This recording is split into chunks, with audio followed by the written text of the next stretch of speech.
దేవుడిచ్చే గర్భఫలం బహుమానమన బాధ్యతన? దేవుడిచ్చే గర్భఫలం బహుమానమా లేక బాధ్యతన? దేవుడు పిల్లల్ని ఎందుకు ఇస్తున్నారు? నేడు మనం ఆలోచించలేని ప్రాముఖ్యమైన సంగతులు. దేవుడు పిల్లలను ఎందుకు ఇస్తున్నారు? ఇచ్చినటువంటి పిల్లల విషయమై తల్లిదండ్రులుగా ఉన్నటువంటి వారు తీసుకోవాల్సిన జాగ్రత్తలు ఏంటి? అలా జాగ్రత్తగా పెంచుతూ మరలా దేవునికి ఎలా అప్పగించాలి? దేవుడు పిల్లలను ఎందుకు ఇచ్చారు? ఇచ్చిన పిల్లలను ఎలా జాగ్రత్తగా మనం చూసుకోవాలి తల్లిదండ్రులుగా ఉన్నటువంటి వారు? అలానే వారిని తిరిగి దేవునికి ఎలా అప్పగించాలో నేడు మనం ఆలోచించినట్లయితే బైబిల్లో మనకు చాలామంది కనిపిస్తుంటారు.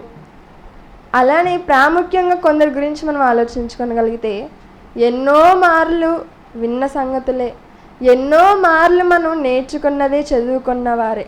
కానీ నేటి దినాన్న మరి కొంచెం ఎక్కువగా వారి గురించి మనం ఆలోచించడానికి ప్రయత్నం చేద్దాం. ఇక దేవుని గురించి మనం ఆలోచిస్తున్నప్పుడు ఆయన అనుకుంటే చాలు ఎలాంటి వారికైనా గర్భఫలాలను ఇస్తారు. ఎంతటి వయసులో ఉన్నటువంటి వారికైనా ఆయన గర్భఫలాలు ఇస్తారు. ఆయన అనుకుంటే వయసు చూడరు, వారికి ఉన్నటువంటి అనారోగ్యం చూడరు. అనగా దేవుడు అనుకోవడం ఆలస్యం. అది వారు ఎలాంటి పరిస్థితిలో ఉన్నా దేవునికి ఎలాంటి భేదం లేకుండా వారికి అనుగ్రహిస్తూ ఉంటారు.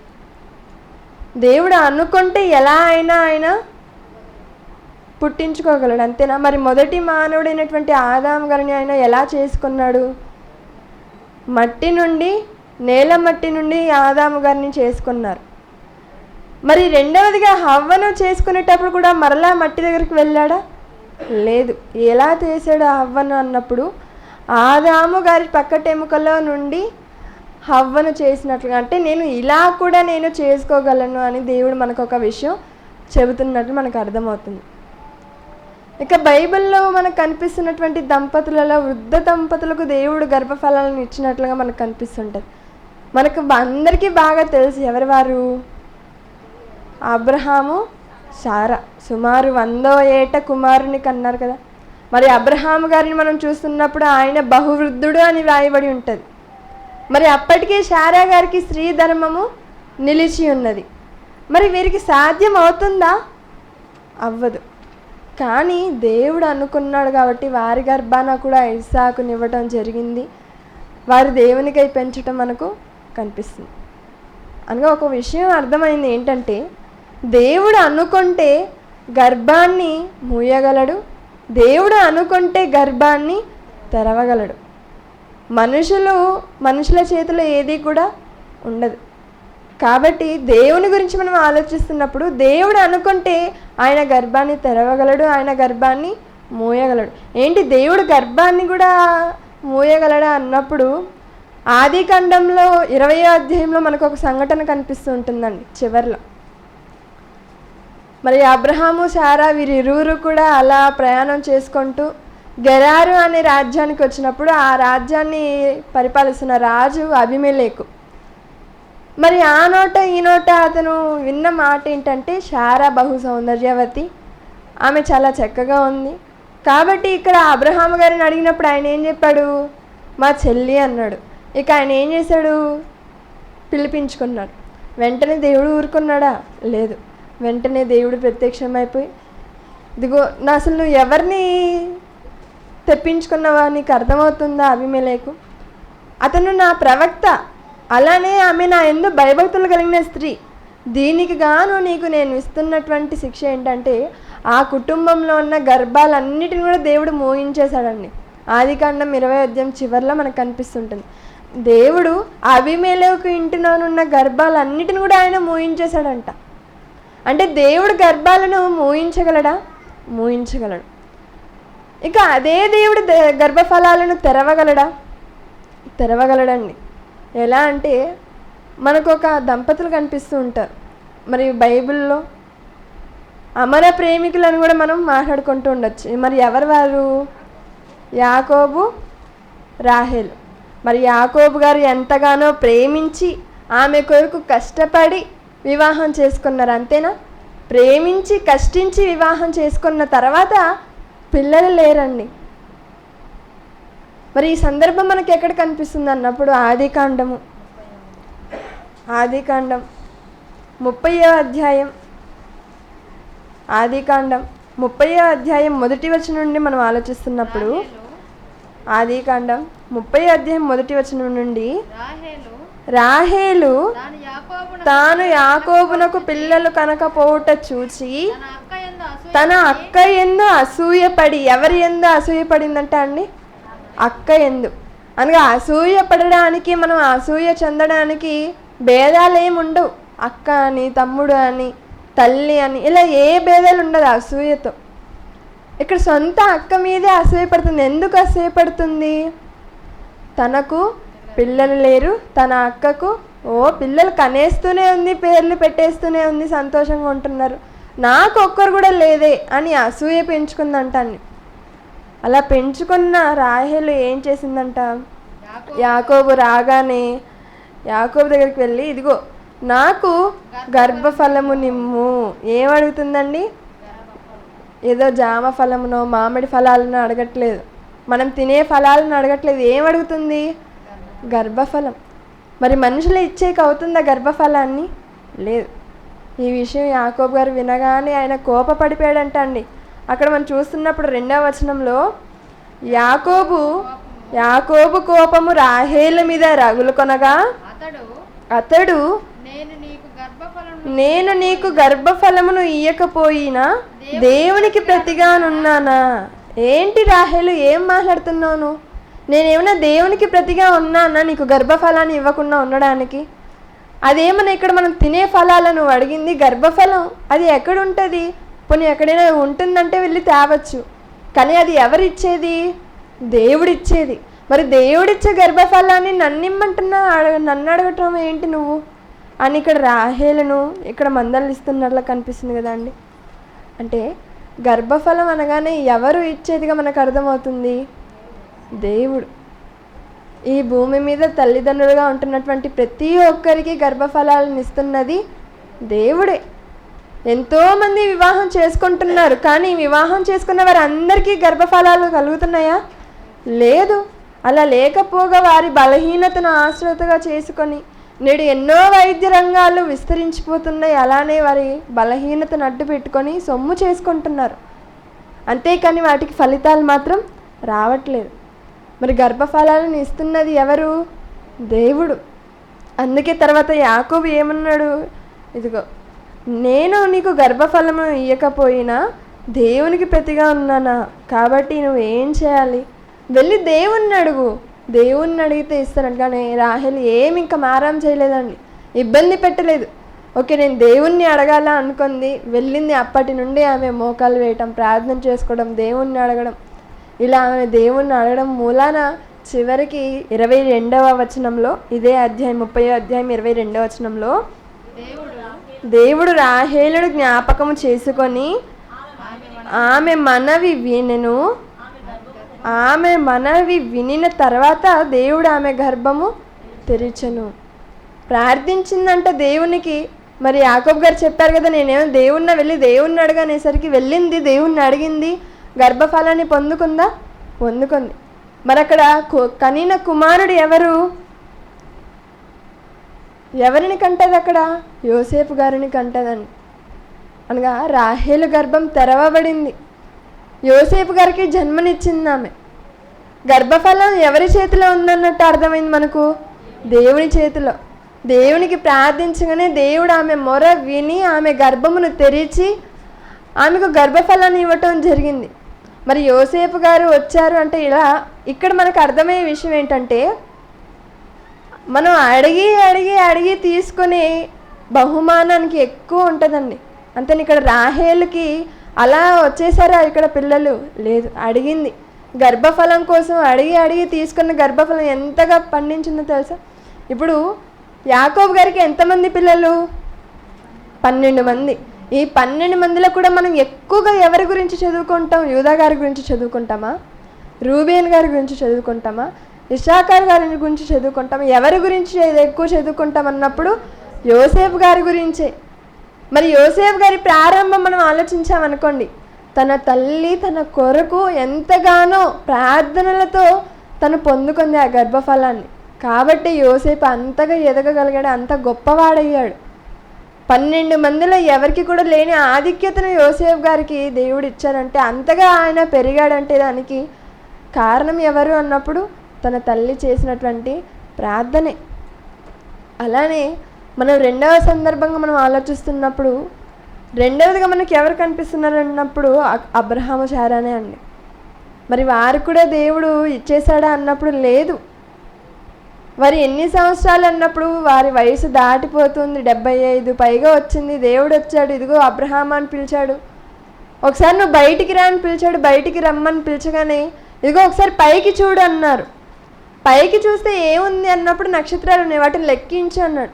మరి ఇది ఏమైనా నా వల్ల అవుతుందా తండ్రి, మరి ఇది లెక్కించుటకు నా వల్ల అవ్వదు అనగానే, ఇదిగో నీకు ఇంతమంది పిల్లల్ని ఇస్తాను, లోపలికి వెళ్ళిపో అన్నాడు. మరలా కొంతకాలానికి దేవుడు వచ్చాడు, మరలా పిలిచాడు. ఈసారి ఇసుక రేణువులను చూడమన్నాడు, వాటిని లెక్కించు అన్నాడు. ఇసుక రేణువులను లెక్కించడం నా వల్ల అవుతుందా అంటే, ఇదిగో ఇంతమంది ఇదిగో నీ గర్భాన ఇంతమందిని నేను రప్పించబోతున్నాను, లోపలికి వెళ్ళిపో అన్నాడు. ఏంటి వచ్చారా? లేదు. అందుకే కావచ్చు మరి 25 సంవత్సరాల తర్వాత సారా ఆ గుడారంకు దేవుడు వారిని దర్శించడానికి వచ్చినప్పుడు ఎందుకు నవ్వింది అన్నప్పుడు, ఇదిగో దేవుడు చెప్తూనే ఉన్నాడు కానీ గర్భఫలాలను ఇవ్వలేదు అని ఆమె నవ్వడం, దేవుడు హెచ్చరించడం, గద్దించడం, మరలా ఆమె దిద్దుకోవడం జరిగింది. అంటే ఇక్కడ ఒక విషయం ఆలోచిస్తున్నప్పుడు, వీరు కూడా ఎదురు చూసిన తర్వాత వచ్చిన గర్భఫలమే ఇస్సాకు. మరి ఇస్సాకు గారి గురించి మనం ఆలోచిస్తున్నప్పుడు అసలు ఇస్సాకు గారు లేకపోతే యేసుక్రీస్తుల వారు కూడా లేదు, అంతేనా? మరి యాకోబుకి తండ్రి ఎవరు? ఇస్సాకు గారి గర్భాన యాకోబు వచ్చారు. యాకోబు గర్భాన 12 మంది పిల్లలు వచ్చారు. వారిలో యూదా గర్భాన యేసుక్రీస్తుల వారు వచ్చారు. అంటే వీరందరికీ కారణం ఎవరుగా కనిపిస్తున్నారు? ఇస్సాకు గారు. మరి ఇస్సాకు గారు ఎప్పుడు వచ్చారన్నప్పుడు 25 సంవత్సరాలు ఎదురు చూడడం వలన ఇస్సాకు గారు పుట్టినట్లుగా, అలా ఎదురు చూసినటువంటి ఆ కాలంలో వచ్చినటువంటి గర్భఫలంగా మనకు కనిపిస్తుంది. ఇక మూడవదిగా మనం ఆలోచిస్తే హన్నా పెనిన్నా వీరు ఇరువురు ఉండేవారు. వీరి భర్త ఎల్కానా. పెనిన్నాకు పిల్లలు ఉన్నారు, హన్నాకు పిల్లలు లేరు. ఈ పిల్లలు లేరు అనే బాధ కన్నా చుట్టూ ఉన్న సమాజమా, లేక తోడబుట్టిన వాళ్ళ, లేక అత్త ఇంటి వారా, లేక పెనిన్నానా, వీరి మాటల వలన ఆమె ఎక్కువగా మనస్తాపం చెందింది. ఎంతగా బాధపడిందంటే ఆఖరికి భోజనం కూడా మానేసిందంట. ఎప్పుడు మానేస్తారని, ఎక్కువ బాధ ఉన్నప్పుడు కదా భోజనాన్ని కూడా మానేసుకుంటారు. భోజనం మానేసుకునిందంట, బయటికి రావడం మానేసుకుందంట. ఇక తన భర్తకు చెప్తుంది, నేను ఎక్కడికి రాను, నీవు వెళ్ళి రా మందిరానికి అంటే, ఇదిగో నువ్వు దేవుణ్ణి వచ్చి అడుగు అన్నప్పుడు ఆమె వచ్చింది, మోకరించింది, ప్రార్థించింది, కన్నీళ్లు పెట్టుకుంది. ఆమె అడిగిన విధానం ఏంటో తెలుసా? నువ్వు ఊరికనే ఇవ్వకు, ఇదిగో నాకు ఒక్క కుమారుని నువ్వు చాలు. అది కూడా ఎందుకు అంటే, ఇదిగో గొడ్డాండ్రు అనే ఈ నింద తొలగడానికి, మరలా నీవు ఇచ్చినటువంటి కుమారుని మరలా నేను నీకే ఇచ్చేసాను పాలు విడవగానే అని ఒప్పుకున్న ప్రకారం దేవుడు ఆమె మొర విన్నాడు, ప్రార్థన ఆలకించాడు, గర్భఫలాన్ని ఇచ్చాడు. సమూయేలు గారు పుట్టారండి. మరి పుట్టినటువంటి ఆ బిడ్డని ఎంత అల్లారు ముద్దగా పెంచుంటుందండి, చూసుకొని ఉంటుందండి. అందరు ఇప్పటి వరకు అందరూ వేలెత్తి చూపారు, అందరూ ఏడిపించారు, మాటలతో ఆమె మనసును గాయపరిచారు. వీరందరికీ సమాధానంగా దేవుడు ఒక గర్భఫలాన్ని ఆమెకు దయచేశాడు. ఆ పాలిచ్చేటప్పుడు కానీ, ఏడుస్తున్నప్పుడు కానీ ఎంత చక్కగా తన పక్కన పడుకోబెట్టుకొని తిప్పుతూ అలా చూసుకొని, ఎప్పుడైతే పాలు విడిచాడో అన్న తెలుసుకున్న వెంటనే ఆమె ఏం చేసిందంట, దేవాలయానికి తీసుకొని వెళ్ళిపోయిందండి. చాలు, దేవుడు నా మొర విని గర్భఫలాన్ని ఇచ్చాడు. ఆయన ఇచ్చినటువంటి మాట ప్రకారం, నేను ఆయనకి ఇచ్చిన మాట ప్రకారం నేను సమూయేలు గారిని ఇచ్చేవాళ్ళు. మరి ఇచ్చింది ఆమె. ఒకసారి మనం సమూయేలు మొదటి గ్రంథం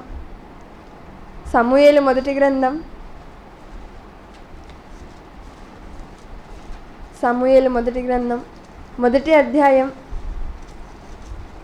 చివరి వచనం మనం చూసినట్లయితే, సమూయేలు మొదటి గ్రంథం మొదటి అధ్యాయం 28వ వచనంలో, కాబట్టి నేను ఆ బిడ్డను యెహోవాకు ప్రతిష్ఠించుచున్నాను, తాను బ్రతుకు దినములన్నిటను వాడు యెహోవాకు ప్రతిష్ఠుడని చెప్పెను. అప్పుడు వాడు యెహోవాకు అక్కడనే మొక్కెను. ఆ వయసులో దేవునికి మొక్కాలని తెలుసుంటుందండి ఎవరికైనా? తెలుసా పిల్లలకు? ఇక్కడ ఉన్నటువంటి పిల్లలకే 10 సార్లు చెప్తుంటారు, ప్రార్థన చేసేటప్పుడు మోకరించండి రా, కళ్ళు మూయండి రా, చక్కగా చేతులు జోడించండి అని. మరి ఇక్కడ ఉన్నటువంటి సమూయేలు గారు ఎంత వయసు? పాలు విడవగానే అనగా సుమారు ఒక 3 ఏళ్ళు 4 ఏళ్ళు ఉండి ఉంటుందా? మరి ఆ వయసులోనే దేవునికి మొక్కాడంటే ఆమె పాలు ఇస్తున్నప్పుడు కానీ, ఆమె ప్రక్కలో ఉన్నప్పుడు కానీ ఎంతగా నేర్పించి ఉండాలండి దేవుని గురించి హన్నా గారు. అనగా బైబిల్లో ఉన్నటువంటి వారిని మనం ఆలోచిస్తున్నప్పుడు, చదువుకుంటున్నప్పుడు, నేర్చుకుంటున్నప్పుడు మనం వారి జీవితాల నుండి పాఠాలను మనం నేర్చుకోవాలి. సందర్భాల ద్వారా, చరిత్ర ద్వారా.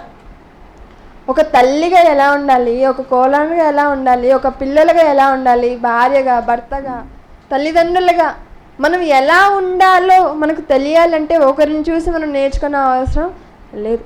చాలామంది సీరియల్ని చూసి నేర్చుకుంటూ ఉంటారు కుటుంబాన్ని ఎలా చక్కగా పెట్టుకోవాలి, ఎలా సరి చేసుకోవాలని. కానీ వాస్తవానికి సీరియల్ని చూసిన ఏ కుటుంబమైనా సరి అయిందా? లేదు. ఇక్కడ సీరియల్ చూస్తారు, మరుసటి రోజు ఎక్కడో బతుకు చట్కా బండిలోనో రచ్చబండ కార్యక్రమంలోనో ఉంటారు. ఎందుకు? కుతంత్రాలు, కుయుక్తులు ఇలాంటివి మనకు కనిపిస్తుంటాయి. ఒకవేళ నిజంగా సీరియల్ని బట్టే మనిషి బ్రతుకు మారుతుంది అనుకుంటే మనం కూడా ఏం చక్కగా సీరియల్ చేసుకోవచ్చు.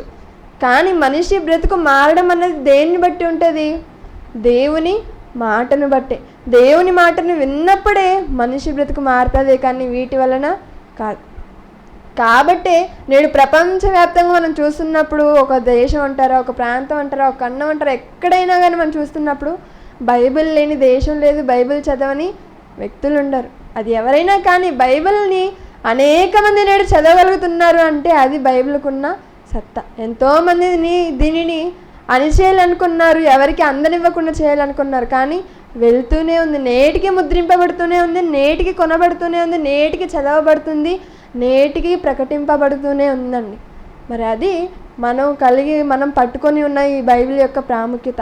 మరి ఇందులో దేవుడు వ్రాయించినటువంటి సందర్భాలను కానీ, చరిత్రలను కానీ, మాటలు కానీ మనం విని విడిచిపెట్టే వరకు మనం ఉండకూడదు. ఎందుకంటే మన బ్రతుకులను సరి చేసుకునే మాటలు ఇందులో ఉన్నాయి.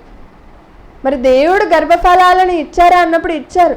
అది కూడా ఇక్కడ చూసినట్లయితే మనం ఒక అబ్రహాము శారా గురించి ఆలోచిస్తున్నప్పుడు వారు ఎదురు చూశారు. కొన్ని సంవత్సరాల పాటు ఎదురు చూసిన ఎదురు కాలంలో పుట్టినటువంటి కుమారుడు ఇస్సాకు ప్రయోజకుడయ్యాడా?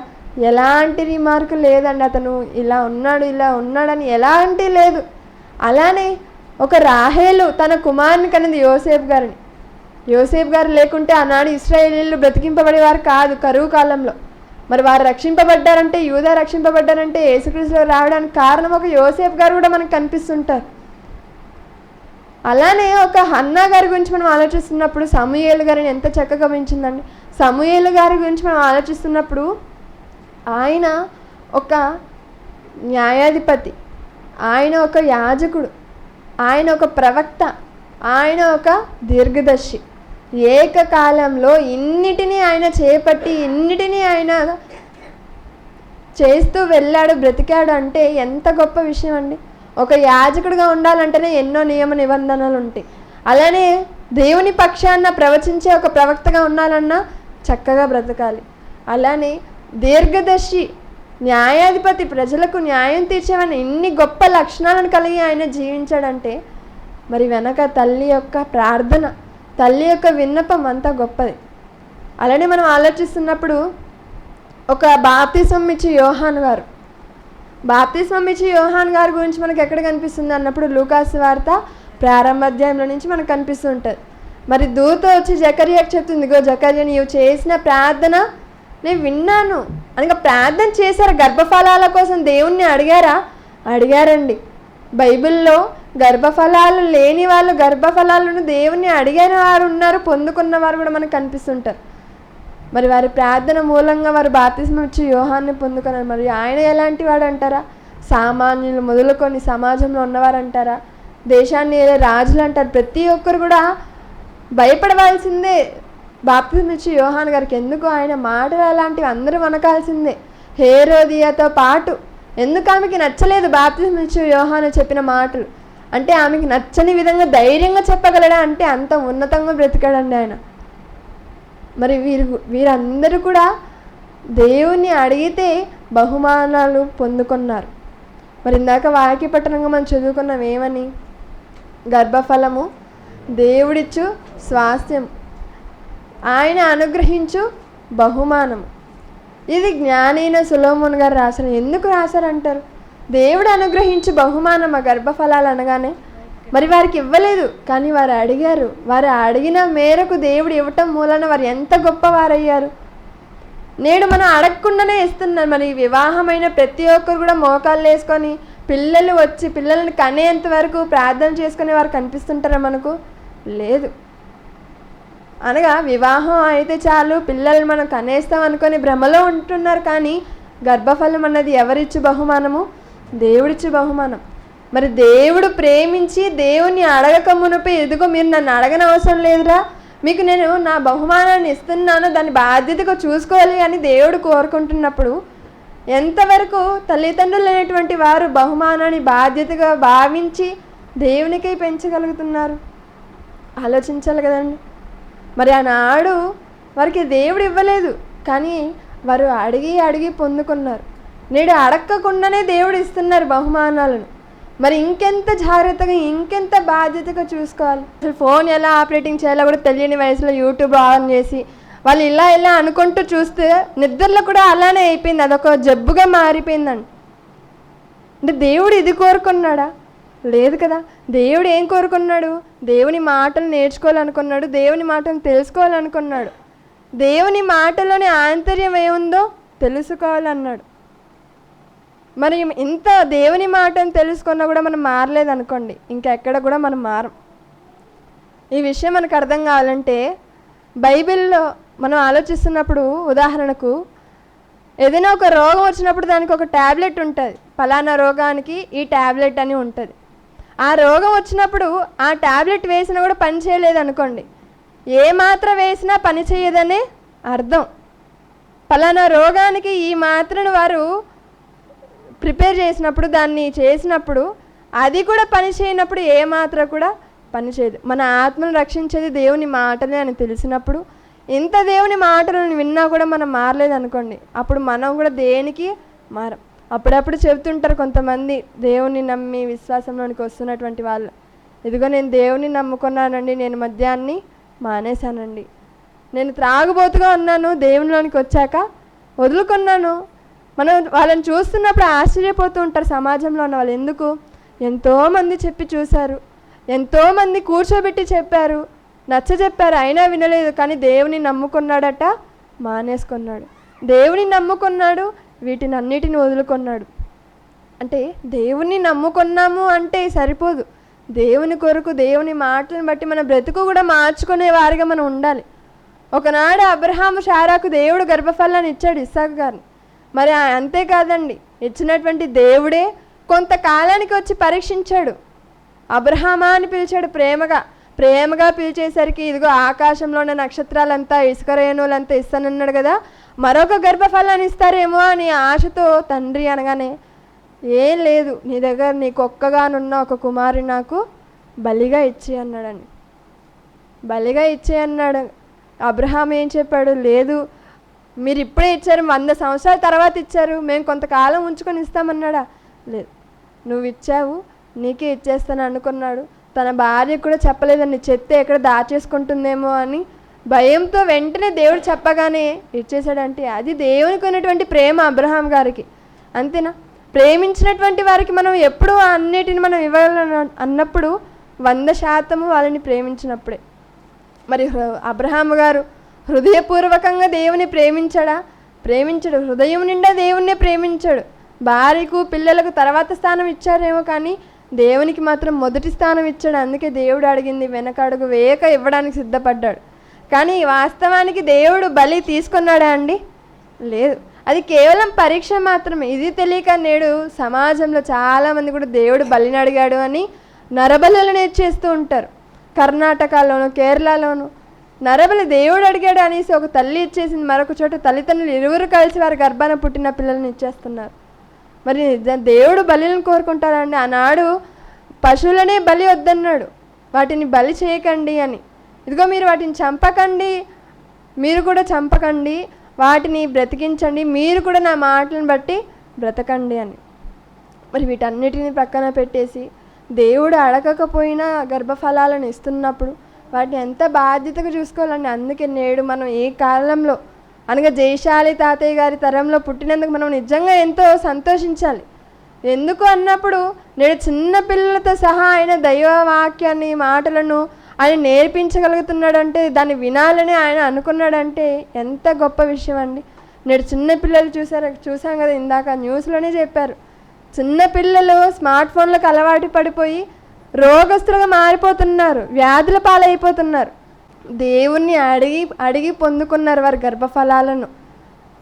మరి దేవుడు నేటి కాలాన్న అడగక మునుపే మీరు నన్ను అడగన అవసరం లేదురా అని దేవుడే బహుమానాన్ని ఇచ్చాడంటే దాన్ని ఇంకెంత బాధ్యతగా చూసుకోవాలండి.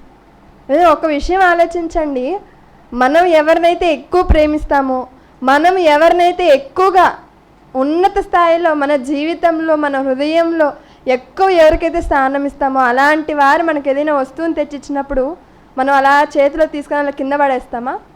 లేదు, దాన్ని ఇలా తీసుకొని వెళ్ళి మరి బీరువాలో భద్రంగా పెట్టుకుంటాం. అంతేనా? ఇది ఎంత వాస్తవమో దేవుడు కూడా మనల్ని ప్రేమించగదా ఇచ్చాడు. తల్లిదండ్రులను ప్రేమించి తన పిల్లలను ప్రేమించి తల్లిదండ్రుల గర్భాన్న ఆయన తన పిల్లలను రప్పించుకుంటున్నాడుగా బహుమానం ఇస్తున్నాడు. మరి దేవుడిచ్చినటువంటి బహుమానాన్ని ఎంత బాధ్యతగా పెంచగలుగుతున్నారో తల్లిదండ్రులుగా ఒకసారి ప్రశ్న మనమే అనగా తల్లిదండ్రులైనటువంటి వారు ఆలోచించుకోవాల్సిన ప్రశ్న కదండి. మరి ఈ మాటలన్నీ నేడు ఆలోచించుకునే అవకాశాన్ని, ఇంతటి చక్కటి భాగ్యాన్ని దేవుడు మనకు కల్పించాడు. కారణం మరి పిల్లల జన్మదినం సందర్భంగానే కదా. మరి ఈ మాటలను బట్టి ఒక్కరైనా ఎవరైనా కానీ దేవుని మాటలను బట్టి నిజమే కదా. మరి తల్లిదండ్రులుగా ఉంటున్నటువంటి మనం మన పిల్లలైంది ఎంత బాధ్యత కలిగి ఉన్నాం. ఎంతోమంది నేర్పిస్తున్నారు. ఒక రన్నింగ్ రేస్లో ఛాంపియన్ తెచ్చుకోవాలి అంటే వాళ్ళ తల్లిదండ్రులు ఎంత ఆరాటపడుతుంటారు, ఎంత కష్టపడుతుంటారు. పిల్లల కంటే కూడా ఎక్కువ వాళ్ళే కష్టపడుతుంటారు. వారికి కావాల్సిన ఎనర్జీ డ్రింక్స్ అంటారు, వారికి కావాల్సిన డైట్ చూసుకుంటారు, వాళ్ళకి చక్కటి విశ్రాంతి కలిగిస్తుంటారు. వారు అలసిపోయి వస్తారు, వాళ్ళకి పలానాది కావాలి, ఇదిగో ఎక్కువగా ఆయిల్ ఉండేది తినకూడదు, ప్రతిదీ కూడా వాళ్ళు జాగ్రత్తలు తీసుకుంటూ ఉంటారు. ఏ రంగంలో అయినా కూడా అంతెందుకు ఒక చదువు విషయంలోనే ఇదిగో మా కుమారుడు కానీ మా కుమార్తె కానీ డిస్ట్రిక్ట్ ఫస్ట్ రావాలి, లేకపోతే అందరికంటే ప్రథమ స్థానంలో రావాలన్నప్పుడు అర్ధరాత్రులు కూడా మేలుకువతో ఉండి పిల్లలకు నేర్పిస్తుంటారు, చదవమని ప్రోత్సహిస్తూ ఉంటారు. అవసరమైతే టీలు బూస్ట్లు కూడా కాసిస్తూ ఉంటారు. మరి అలా అంత జాగ్రత్త తీసుకుంటున్నప్పుడు మరి ఆత్మీయ విషయంగా పిల్లలు ఎలా అయినా ఎదుగుతారని మనం కూడా ఎదుగుతాం. శరీర రీతిగా మనం ఎదగాలి అంటే ఏం చేయని అవసరం లేదు. ఎందుకంటే 3 పూట్ల తింటాము, చక్కగా మనకు శరీరాన్ని దేవుడు ఇస్తుంటాడు, అది పెరుగుతుంటుంది. మరి ఆత్మీయంగా మనం మానసికంగా మనం ఉండాలి అన్నప్పుడు, ఎదగాలి అనుకోవాలన్నప్పుడు దేవుని మాటలే. అందుకే చెప్తాడు, అన్నీ కూడా గతించిన దేవుని మాటలు గతించిపో. భూమి ఆకాశంలో గతించిన దేవుని మాటలు ఎప్పటికీ కూడా గతించవు. కాబట్టి దేవుని మాటలను నేర్చుకున్న మనం, తెలుసుకున్న మనం ఒకనాడు ఎలాగైతే రాహేలు తన కుమారుణ్ణి దేవునికై పెంచిందో అలానే ఒక అబ్రహాము శారా ఇస్సాకును ఎంత ఉన్నతంగా పెంచారండి. ఎంత వినయస్తుడు, ఆయన సాత్వికుడు. మనం ఆయన గురించి చదువుతున్నప్పుడు మనకు అర్థమవుతుంది. అలానే ఒక హన్న సమూయేలు గారిని పెంచింది. ఆయనలో ఉన్నటువంటి క్యారెక్టర్స్ అసలు మనలో ఒక్కటి కూడా కష్టమే. మరి అంతగా పెరిగాడు ఆయన. దేవుని సేవలకు వదిలేసిందండి, దేవుని సేవ నిమిత్తమై. నేడు కాలంలో దేవుని సేవలో పని చేయడానికి పంపించమని అడిగితే చాలా బాధపడిపోతూ ఉంటాం. ఇంకా ఎంతసేపు అన్నయ్య, ఇంకా ఎంతసేపు అక్క అని అడుగుతుంటారు. కానీ హన్న అలా వదిలి మళ్ళీ తీసుకువెళ్ళలేదు. దేవుని సేవలోనే దేవునికి ఆయన ప్రతిష్ఠించేసింది. మరి జకర్యా బాప్తిస్మం ఇచ్చే యోహాను గారిని ఎలా పెంచారన్నప్పుడు ఆయనకు అసలు భయం అనేదే లేదు. ఇదిగో నీ తలను శిరచ్ఛాదనం చేస్తారన్నప్పుడు తెలిసినా కూడా ఆయన ధైర్యంగా చరసరలా ఉండి తన శిష్యులను పిలిచి తమ తల్లిదండ్రుల యోగక్షేమాలను అడగలేదు. ఇదిగో మేము వింటున్నటువంటి మెసేజ్ నువ్వేనా, రాబోతున్న మెసేజ్ నువ్వేనా, కాదు కనుక్కు రాపోండి అని పంపిస్తుంటారు. అలాగే ఎందుకు అన్నప్పుడు ఆయనకు తెలుసు ఈ లోకం మనది కాదు, మనది శాశ్వతమైన లోకం ఒకటి ఉంది, ఆ లోకానికి మనందరం కూడా వారసులం అవ్వాలి అని ఆయనకు తెలుసు. కాబట్టి వారు అంత ఉన్నతంగా దేవుని సేవ చేయగలిగారు. అలానే మనం కూడా వచ్చినటువంటి మనం తల్లిదండ్రులుగా ఉంటున్నారు. అప్పుడు దేవుడు ఇచ్చినటువంటి గర్భఫలాన్ని ఎలా పెంచాలన్నప్పుడు ఒకరిని చూసి మనం పెంచిన అవసరం లేదండి. మనుషులను ఎప్పుడు కూడా మార్గదర్శకంగా మనం తీసుకోకూడదు, దేవుణ్ణి మార్గంగా పెట్టుకోవాలి. దేవుడు ఇచ్చినటువంటి మాటలు, దేవుడు చూపించినటువంటి భక్తులను మాదిరిగా పెట్టుకొని వారు ఎలాగైతే తమ పిల్లలను దేవునికి పెంచగలిగారో, దేవునికై వాడారో, దేవునికై అర్పించారో, అలానే నేడున్నటువంటి కాలంలో బైబిల్ కలిగిన క్రైస్తవులంగా ఉంటున్నటువంటి ప్రతి ఒక్కరు కూడా దేవునికై మనం కూడా పెరగాలి. మరి ఈ కాలంలో క్రైస్తవ కుటుంబంలో పుట్టిన పిల్లలందరూ కూడా నిజంగా ధన్యులే. ఒక 10 సంవత్సరాల ముందు ఎంత చక్కగా ఉండేవాళ్ళండి కుటుంబం అంతా. క్రైస్తవ కుటుంబాలలో ఒకవేళ కరెంటు పోయినా కూడా బుడ్డి దీపాలు పెట్టుకొని, మరి 20-30 సంవత్సరాల కిందట అందరు కూడా చక్కగా కూర్చొని ప్రార్థన చేసుకొని పాట పాడుకొని వాక్యం చదువుకునేవారట. అలానే నేడు కూడా ఎక్కడో కొంతమంది కుటుంబాలలో మాత్రమే ప్రార్థన చేసుకోకుండా, దేవుని పాటలతో స్తుతించక, దేవుని మాటలను చదువుకోకుండా పడుకోని కుటుంబాలు ఉండవు. మరి మన కుటుంబం కూడా అలానే ఉండాలి అని కోరుకుంటూ, ఈ మాటల చేత నన్ను నేను హెచ్చరించుకుంటూ మీ అందరినీ హెచ్చరిస్తూ, ఇచ్చిన ఈ అవకాశాన్ని బట్టి కన్నతల్లిన దేవునికి, ఇంతవరకు దేవుని మాటలను విన్న మీ ప్రతి ఒక్కరికి ప్రభువైన యేసుక్రీస్తు వారి పేరిట వందనాలు తెలియజేసుకుంటూ ముగిస్తున్నాను.